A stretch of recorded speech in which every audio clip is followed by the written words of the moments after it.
Easter தாக்குதல் சம்பந்தமாக உங்களுக்கு தெரியும், அண்மையிலே அமெரிக்காவிலே உங்களுக்கு தெரியும், உலகத்திலே உச்ச பாதுகாப்பு கட்டமைப்பை புலனாய்வுக்கு அதிகமாக நிதியை செலவழிக்கிற நாட்டிலேயே ஐஎஸ் தீவிரவாதிகளுடைய ஆதரவாளர்கள் தாக்குதல் நடத்திருக்கிறார். அதே போன்றுதான் எங்களுடைய நாட்டிலேயும் ஈஸ்டர் தாக்குதல் இடம்பெற்றது. அந்த தாக்குதலை காத்தாங்குடியை சேர்ந்த இளைஞர்கள் திட்டமிட்டு நடத்தினார்கள். அவர்கள் ஐஎஸ் ஆதரவாளர்கள், இஸ்லாமிய தீவிரவாத அமைப்புகளை பிரதிநிதிப்படுத்தினர். அதை அவர்களே ஏற்றுக்கொண்டார்கள். அந்த சஹ்ரான் காசிம் என்பவர் தான் இந்த மதத்துக்காக மரணிப்பதாகவும் அல்லாவின் கொள்கையை பின்பற்றி மரணிக்கிறது காரணமாக சொத்தத்து செல்வதாகவும் காபிர்களுடைய காசோ பணமோ ஒத்துழைப்போ இல்லை என்று வாக்குறுதி கொடுத்திருக்காங்க. இதை அறியாமல் இப்பொழுது வந்திருக்கிற அரசாங்கம், குறிப்பாக புதிய ஜனாதிபதி அவர்கள் கிறிஸ்தவ மக்களுக்கு கொடுத்த வாக்குறுதி அல்ல அவரிடமிருந்து கொண்ட வாக்குகளை மையமாக கொண்டு இதை என்னோடு இருந்து பிரிந்து சென்ற அசாத் மௌலானா வெளிநாட்டுக்கு சென்று அரசு தஞ்சம் கோருவதற்காக வழங்கிய வாக்குமூலத்தை இணைத்து ஏதோ ஒரு புதிய நாடகத்தை அரங்கேற்றிருந்தார்கள்.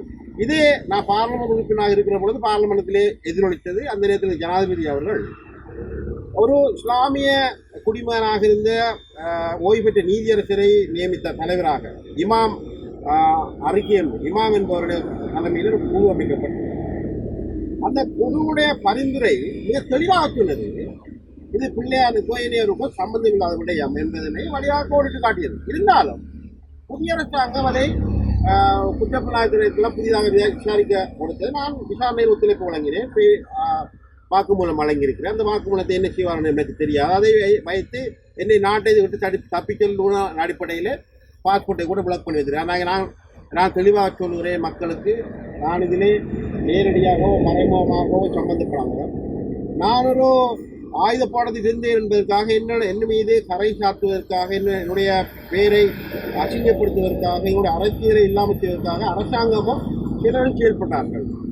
குறிப்பாக கம்யூனிஸ்ட் கட்சி பாராளுமன்ற உறுப்பினர்கள் சாணக்கியன் அவர்களும் புதிதாக வந்திருக்கிற 2 எம்பிமார் பேரமான ஸ்ரீநாத் அவர்களும் ஸ்ரீநேசன் அவர்களும் அதை பற்றி பேசினார்கள். நான் பொறுப்போடு உங்களுக்கு சொல்லுறேன், உங்களுக்கு தெரியும், சணல்போ என்பது யுத்த காலங்களிலே, அதிலும் வன்னி மாவட்டத்தில் யுத்தம் முடிவெடுக்கிற பொழுது பல இளைஞர்களை, யுவதிகளை, சிவப்பிரியா போன்றவர்களை படையினர் கொண்டார்கள் என்று பலவிதமான ஆவணப்படங்களை வெளியிட்டது. அது ஐநாவிலே வெளியிட்டது. இப்படித்தான் சணல்போ எங்களுக்கு உதயமாகும். அதை அப்போது இந்த அரசாங்கம் அதை விசாரிக்கவில்லை, கண்டுகொள்ளவில்லை, அது போலி என்று மறைத்து விட்டது.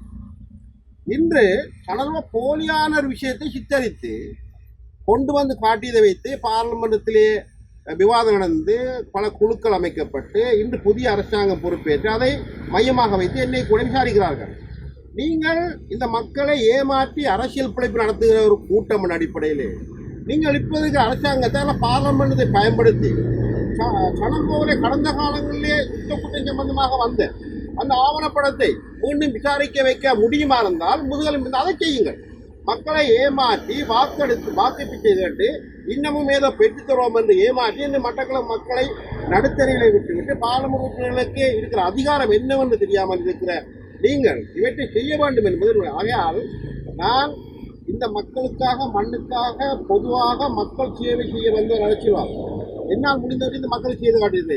என்னை விமர்சிப்பதை விட்டுவிட்டு அறிவுபூர்வமாக, ஆக்கபூர்வமாக இந்த மக்களுக்கு சரியான வழிகளை காட்ட வேண்டும் என்பது என்ன எதிர்பார்ப்பாகையால் ஈஸ்டர் குண்டு தாக்குதல் சம்பந்தமாக விசாரிப்பது போல தமிழ் தேசியத்தை பற்றி பேசிய நீங்கள் உள்ளத்திலே அளிக்கப்பட்ட மக்களுக்கு யுத்த குண்டு சம்பந்தமாக சொல்லப்பட்ட செய்திகளுக்கு நீங்கள் விசாரணையை இந்த புதிய ஜனாதிபதியிடம் எதிர்பாருங்கள், கேளுங்கள், அதை விசாரிக்க வேண்டும் என்று உங்களை அன்பாக கேட்டுக்கொள்ளுங்கள்.